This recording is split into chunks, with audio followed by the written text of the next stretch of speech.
ओम नमो भगवते वासुदेवाय। स्वागत है आप सभी का हमारे चैनल पर। आप सभी भक्तों को चैत्र मास के शुक्ल पक्ष की एकादशी कामदा एकादशी व्रत की हार्दिक शुभकामनाएं। भगवान श्री हरि विष्णु की कृपा सदैव सर्वदा आप सभी पर और आपके परिवार पर बनी रहे। आज के इस वीडियो में आप कामदा एकादशी व्रत की कथा सुनेंगे। तो अगर आपको ये कथा पसंद आए, वीडियो अच्छी लगे तो चैनल को लाइक शेयर और सब्सक्राइब जरूर कीजिए। तो शुरू करते हैं कामदा एकादशी की कथा।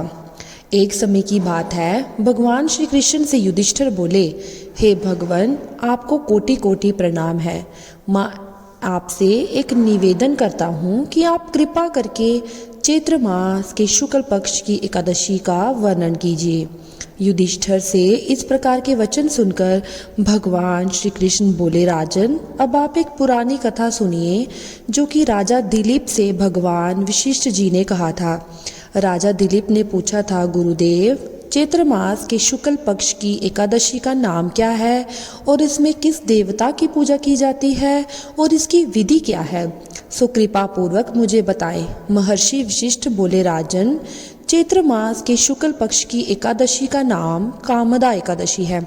ये सभी पापों को नष्ट कर देती है। इसके पुण्य के प्रभाव से श्रेष्ठ पुत्र की प्राप्ति होती है। इसके व्रत से कोई योनि छूट जाती है और अंत में स्वर्ग की प्राप्ति होती है। अब मैं इसका महात्म सुनाता हूँ, तो तुम ध्यान पूर्वक सुनो। प्राचीन काल में एक भोगीपुर नामक नगर था।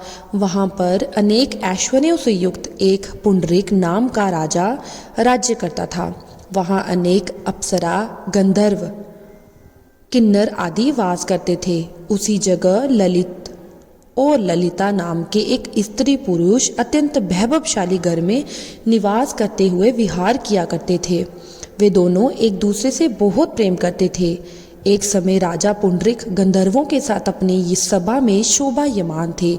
उसी जगह पर ललित गंधर्व भी उनके साथ गाना गा रहा था, परंतु उसकी प्रियतमा ललिता उस जगह पर नहीं थी। उसकी याद आने के कारण वह अशुद्ध गाना गाने लगा। नागराज कारकोटक ने राजा पुंडरीक से इसकी चुगली कर दी। इस पर राजा पुंडरीक ने गंधर्व ललित को श्राप दिया कि अरे दुष्ट, तू मेरे सामने गाता हुआ भी अपनी स्त्री का स्मरण कर रहा है। इससे तू कच्चे मांस और मनुष्यों को खाने वाला राक्षस होगा। तू महापापी है। अब तू अपने कर्म का फल भोग। राजा पुंडरीक के श्राप से वह ललित गंधर्व उसी समय एक विकराल राक्षस बन गया।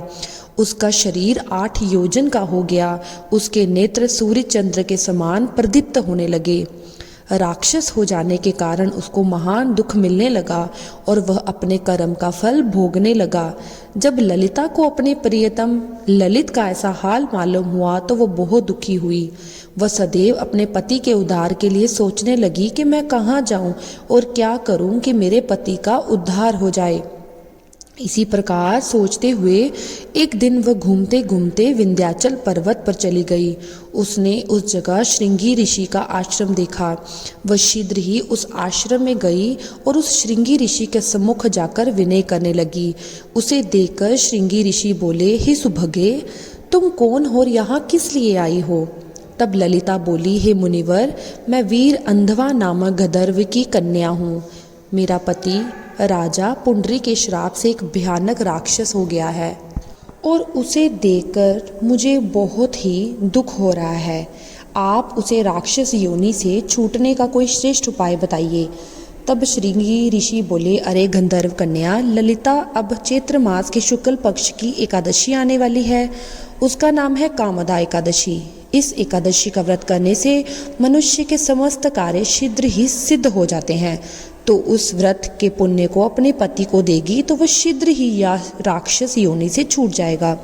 मुनिवर के ऐसे वचनों को सुनकर ललिता ने आनंद पूर्वक कामदा एकादशी का व्रत किया और द्वादशी के दिन ब्राह्मणों के सामने अपने पुण्य को अपने पति को सौंप दिया और भगवान से प्रार्थना करने लगी, हे प्रभु, मैंने जो ये व्रत किया है उसका फल मेरे पतिदेव को मिले और उसकी राक्षस योनि जल्दी ही छूट जाए।